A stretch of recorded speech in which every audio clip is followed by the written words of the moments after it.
Hello friends. Edappadi Palaniswami பார்த்தீங்க அப்படின்னா, இப்போவே வந்து அந்த தேர்தல் பிரச்சாரத்தை வந்து ஆரம்பிச்சிட்டாரு. தமிழகத்தில் இருக்கக்கூடிய ஒரு தொகுதிக்கும் அவர் வந்து ஒரு நாள் போயிட்டு பிரச்சாரம் வந்து பண்ணிகிட்ருக்காரு. அந்த வகையில் வந்து ஸ்டாலினை வந்து விமர்சனம் பண்ணி வந்து பேசியிருக்காரு. அதாவது ஸ்டாலின் வந்து அதிமுக வந்து பாஜக கூட வந்து கூட்டணி வச்சதை விமர்சனம் பண்ணார். அதற்கு வந்து ரிப்ளை கொடுக்குற மாதிரி இப்போ வந்து பழனிசாமி என்ன சொல்கிறாருன்னா, ஸ்டாலினுக்கு இப்போவே வந்து பயம் வந்துடுச்சு. அதிமுக வந்து பாஜக கூட கூட்டணி வச்ச உடனே அவர் வந்து பயத்தில் வந்து வளர ஆரம்பிச்சிட்டாரு. அதிமுக வந்து எங்கள் கட்சி, நாங்கள் யார் கூட வேணாலும் வந்து கூட்டணி வைப்போம், உங்களுக்கு என்ன பிரச்சனை அப்படிங்கிற மாதிரி எடப்பாடி பழனிசாமி ரிப்ளை கொடுத்துருக்காரு. அவர் என்ன பேசியிருக்காரு அப்படிங்கிறது ஃபுல் வீடியோ இப்போ நம்ம வந்து பார்ப்போம். அனைத்து இந்திய அண்ணா திராவிட முன்னேற்றங்களை ஆட்சி பற்றி பேசுங்க, பதில் சொல்ல தயார். சொல்ல முடியாது. மடியில கனமில்ல, வழியில பயம் இல்ல, எங்களுக்கு எந்த பயமும் கிடையாது. ஸ்டாலினுக்கு பயம் வந்து விட்டது. எப்பொழுது பாரதிய ஜனதா கட்சியோட நான் கூட்டணி வச்சோமோ அப்பவே ஸ்டாலினுக்கு பயம் வந்து விட்டது. இன்றைக்கு கூட பேசுறாங்க, எப்படி எடப்பாடி பழனிசாமி பாரதிய ஜனதாவோட கூட்டணி வைக்கல என்று சொல்லிக்கொண்டு எப்படி கூட்டணி வைத்தார் என்று. எங்க கட்சி, நாங்க கூட்டணி வைப்போம். நீ ஏன் பதற? உனக்கு ஏன் கவலை? துடிக்கிறாங்க. பத்திரிகை எடுங்க, எல்லா கூட்டத்திலையும் திமுக வந்தாலும் சரி, அந்த கூட்டணியில் அங்க வைக்கின்ற கட்சி தலைவர்கள், இடது கம்யூனிஸ்ட், வலது கம்யூனிஸ்ட், விடுதலை சிறுத்தை, எல்லா கட்சியும் பதறுகின்றது. பாரதிய ஜனதாவோட கூட்டணி வச்சுட்டாங்க. எங்க கட்சி, நாங்க யாரோட வேணாலும் கூட்டணி வைப்போம். நீ ஏன் பதற? உனக்கு ஏன் கவலைப்படுற? ஆக பயம் வந்து விட்டது.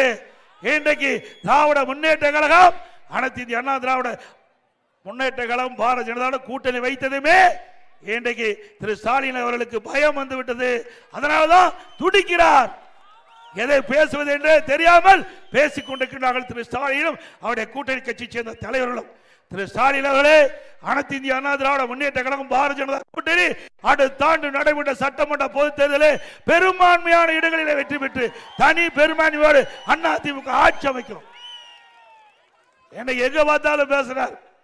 என்ன, திமுக கூட்டணியில நிறைய கட்சிகளுக்கு தான் இருக்கட்டும், நாங்க ஒன்னும் வேண்டாங்கல்ல. ஓட்டு போடுறது யாரு? மக்கள் ஓட்டு போட வேணும். கூட்டணி ஓட்டு போடுறது இல்ல, மக்கள் தானே ஓட்டு போடணும்.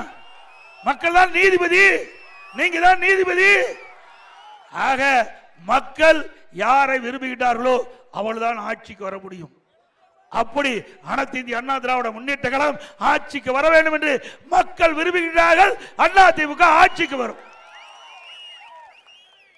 அது மட்டும் இல்ல, இன்னைக்கு காங்கிரஸ் கட்சி பத்தி பேசுறார், அந்த தலைவர் பேசுறார். அவர் யாருன்னு உங்களுக்கு தெரியும். காங்கிரஸ் கட்சியில வேற யாருமே கிடைக்கல. 100 ஆண்டு விழா கண்ட கட்சி காங்கிரஸ் கட்சி. அந்த கட்சி 100 ஆண்டு விழா கண்ட கட்சி. பல கட்சிக்கு போயிட்டு வந்தவர்களாம் தலைவராக்கினா அந்த கட்சி தேய்ந்து கொண்டுதான் இருக்கும். அந்த கட்சியில விசுவாசமாக இருந்து உழைத்தவர்கள் அந்த இடமில்லை. ஆனால் திராவிட முன்னேற்ற கழகத்துக்கு யார் ஜால்ரா போடுறாங்களோ அவர்தான் காங்கிரஸ் கட்சிக்கு தலைவராக வர முடியும். அப்படித்தானே இருக்குது. ஆக காங்கிரஸ் கட்சி சேர்ந்த தலைவர் அவர்களே, அனைத்து இந்திய அண்ணா திராவிட முன்னேற்ற கழகத்தை பொறுத்த வரைக்கும் மக்கள் தான் எஜமானர்கள், மக்கள் தான் நீதிபதிகள். அவரை நம்புகிறோம். நாங்கள் வெற்றி பெறுவது உறுதி.